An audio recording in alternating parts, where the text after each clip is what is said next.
bright lights can upset me. There is a like Mexican restaurant nearby here that has really, really great food, but I literally avoid it because the interior of the restaurant has bright fluorescent white lights that makes you feel like you're on a surgeon's operating table, and that's not how I'm trying to eat my chips and dip, so I don't go there.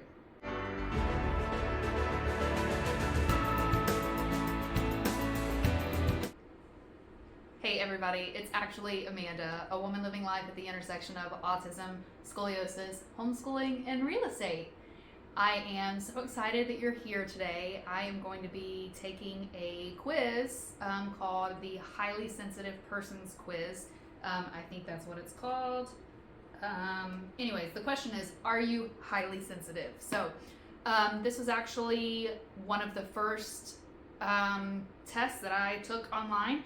I had been in counseling with my husband, and I had made a couple of comments to our therapist, and she asked me, like, have you ever considered whether you're highly sensitive or not? And I hadn't. So in our little like group chat, she sent me a link to this quiz that we're going to go over with together today. And I'll tell you what I scored back in November of last year of 2023 when I took it for the first time, and I'll also tell you what I scored today. Before we get started, if you could just go ahead and like this video down below, or you can leave a comment as we go through, or consider subscribing to my channel. I would really appreciate it. One of my goals for the year 2024 is to post 52 videos over the course of the year, so that's one video a week. So I would really appreciate it, and I'm so thankful that you're here with me today. So go ahead, grab yourself a blanket, get yourself a coffee or a hot tea, and let's take this quiz together to find out if I am a highly sensitive person. So here we go. Okay, so the first question on the quiz, so basically, let me read the directions to you, the instructions. So it says, answer each question according to the way that you personally feel. Check the box if it is at least somewhat true for you, and leave it unchecked if it is not very true or not at all true for you. Okay, so the first one is, I am easily overwhelmed by strong sensory input. That's going to be a check. Yes, absolutely. I seem to be aware of subtleties in my environment. Yes, absolutely. It's very easy for me and kind of distracting for me. I can hear a lot of sounds. I can hear a lot of buzzing. Something that's bothering me right now is that we have some space heaters throughout our house because our house is like almost 90 years old and is not insulated very well. So we have some space heaters because it's cold here, and I can hear them even when if they are off but still plugged in. I can hear them, and it drives me nuts. Nobody else in my household can hear them, but I can hear them. Other people's moods affect me 100%. I often mirror people's emotions and people's moods. So I try to be really careful about who I'm around and who I spend time with. I tend to be very sensitive to pain. I would say yes. Yes, I'm in pain all day, every day. The next one, I find myself needing to withdraw during busy days, into bed or into a darkened room or any place where I can have some privacy and relief from stimulation. Absolutely. Before we knew that I was autistic, I would come home from teaching public school and just like have to go and like sit in my room and close the curtains and close my eyes. Sometimes put a hoodie on and put my hood up just to like shut everything else out for a little while. I am particularly sensitive to the effects of caffeine. I'm gonna say no for that one. I wouldn't say that I'm particularly sensitive. Yeah, I don't think for that one. I'm easily overwhelmed by things like bright lights, strong smells, coarse fabrics, or sirens close by. Yes, absolutely. I can't stand sirens close by. That can upset me. Bright lights can upset me. There is a like Mexican restaurant nearby here that has really, really great food, but I literally avoid it because the interior of the restaurant has bright fluorescent white lights that makes you feel like you're on a surgeon's operating table, and that's not how I'm trying to eat my chips and dip, so I don't go there. I have a rich, complex inner life. Yes, absolutely. I am made uncomfortable by loud noises. Yes.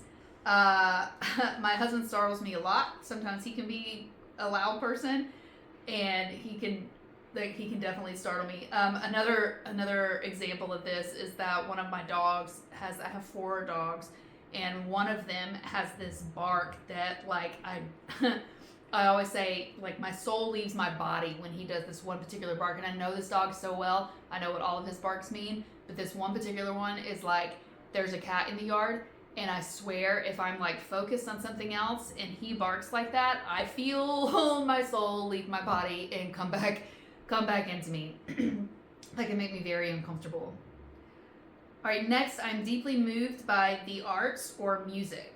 Yes, 100%. I love music. I love going to concerts. I love really loud music, like when you can feel it inside of your body. I love that. My nervous system sometimes feels so frazzled that I just have to go off by myself. Absolutely. Yes. I do find that I need to regulate myself. I feel like I've done a pretty good job of setting my life up in a way that like my day-to-day isn't very overwhelming, but that's if I get to stay at home, and that's if my routine goes the way that I want it to, and that's if my dogs are behaving, and if the weather's nice and dogs and kids can go outside. But yes, sometimes I do have to remove myself from situations to go and regulate myself. I am conscientious. Say yes to that one. I startle easily, so I think that one goes back to being uncomfortable around loud noises, and what was the other one? Being overwhelmed by like sirens close by. Like, yes, absolutely, I startle easily. I get rattled when I have a lot to do in a short amount of time. Absolutely.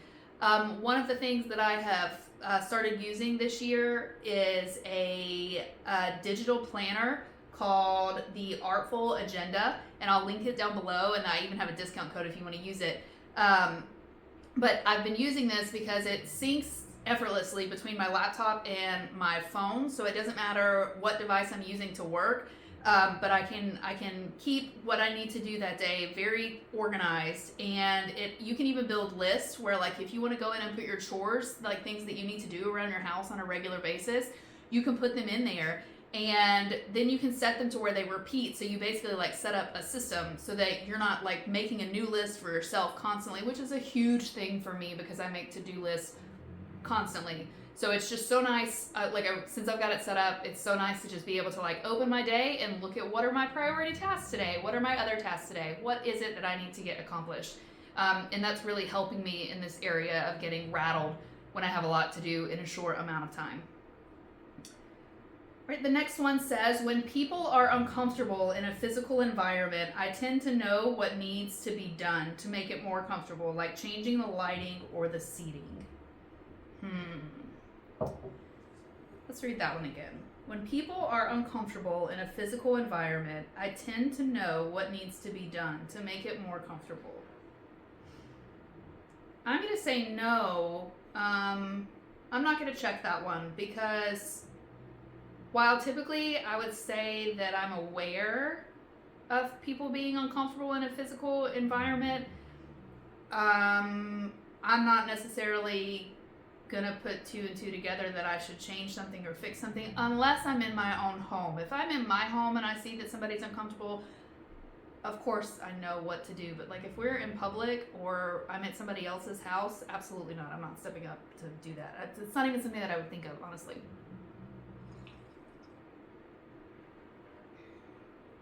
I'm annoyed when people try to get me to do too many things at once. Absolutely. This drives my husband batshit crazy. I try hard to avoid making mistakes or forgetting things. Yes, absolutely. It makes me really upset when I find that I've made a mistake or I've dropped the ball and forgotten something. That is very upsetting to me. I make a point to avoid violent movies and TV shows. I'm not going to check that. I don't necessarily make that a point. It's not my favorite. I'm not going to like select a violent movie, but I mean if I'm watching a TV show that I like and there's an element of violence to it, I'm not gonna like avoid it or turn it off.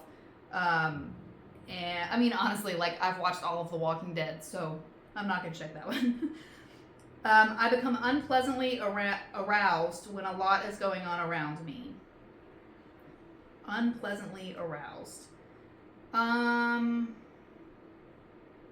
gonna say yes, because that does happen to me in certain situations. Like what I'm thinking of is like being in the Walmart checkout line on a Saturday when it's really busy and I shouldn't be there in the first place. But that can definitely get me feeling like I'm vibrating way too high and too much. Yeah. Okay. Being very hungry creates a strong reaction in me, disrupting my concentration or my mood. No, that's not. I wouldn't say that that's true for me. I know that there are people in my life who have that hangry response, including my husband and some of my children. And maybe my husband would say that I do this. I don't know, but I don't think that I do. Okay, changes in my life shake me up. Absolutely. I don't like change. I notice and enjoy delicate or fine scents, tastes, sounds, and works of art. I would say yes. I do like things that smell really nice. I can smell the difference between certain things. Like, I've actually got like 2 candles lit behind me that are both like a Christmassy scent, but they're not the same. They are different. And I don't know that most people would know that, but I recognize it. Okay, I find it unpleasant to have a lot going on at once. Absolutely. I kind of feel like we already answered that question. I make it a high priority to arrange my life to avoid upsetting or overwhelming situations. Absolutely. This is something that I kind of did naturally after 2020 and COVID, when like our whole life was upended and we moved from Florida to Mississippi. We did that to kind of lower our cost of living and so that I could be at home with the boys and homeschool them. But that kind of just naturally opened the door to allowing me to create a more peaceful, more relaxing space for myself that I get to exist in like 90% of the time. So I am bothered by intense stimuli like loud noises or chaotic scenes. Yes, that bothers me. When I must complete or be observed while performing a task, I become so nervous or shaky that I do much worse than I would otherwise. I'm gonna say no, just because I feel like I've been observed performing tasks for like a lot of my life. When I was a teacher, it was a very common thing, especially as a new teacher, like your first 2 years. There are always people in your room watching you. So while I would say that, like, yes, I do get nervous, like I do get that like butterfly feeling in my stomach when somebody's watching me do something, it doesn't affect me to the point that I don't perform as well as I would. I mean, I may make a mistake or something, but yeah, I'm gonna say no for that one. When I was a child, my parents or teachers seemed to see me as sensitive or shy. Yes, absolutely, definitely shy. I remember as a kid, like clinging to my parents when we would go places, and especially like if we'd go to like a family reunion or something, and my mom would kind of like push me and encourage me. She's like, you know, so-and-so, you know Aunt Dorothea, go and see her. And I'm like, I don't know Aunt Dorothea. I don't want to go and see her. I don't remember this lady. And my parents called me shy a lot. Okay, so that's it. So let's see what your total was. So before I click and see what today's total was, I'll tell you what it was back in November of last year when I first took this quiz. So I scored 23, and there are 30 questions here. So my therapist has told me that anything above a 15 is a pretty high score, that you're kind of up there. So I scored a 23 that first time. So I got back in our group chat, our group message, and I sent that to her, and she's like, yeah, I think that you might be a highly sensitive person. And then that led me right into taking some additional quizzes about autism, which I'm going to cover in another video. But let's see what the score is for today. So click to see your total. Okay, so I'm one less sensitive than I was in November. So today I scored a 22. Okay, So this says, if you answered more than 14 of the questions as true of yourself, you are probably highly sensitive. But no psychological test is so accurate that an individual should base his or her life on it. Psychologists try to develop good questions and then decide on the cutoff based on the average response. If fewer questions are true of you, but extremely true, that might also justify calling you highly sensitive. Also, although there are as many men as women who are highly sensitive, when taking the test, highly sensitive men answer slightly fewer items as true than do highly sensitive women. So, anyways, there you have it. I scored higher than 14 again today, so still qualify as a highly sensitive person. So I'm going to link this quiz down below. If you want to take it, it's there for you. I'd love to hear what are some areas and ways in your life that you feel like you are highly sensitive and how that impacts you. Or maybe like some strategies and things that you set up in your life so that the sensory input isn't as upsetting to you as it might otherwise be. So anyways, that's going to be all for today's video. Please consider giving me a like or a comment down below or subscribing to my channel. Like I told you before, I've got a goal this year of 52 videos in the year 2024, so you can expect one video a week from me. So yeah, thank you so much for being here. Until next time.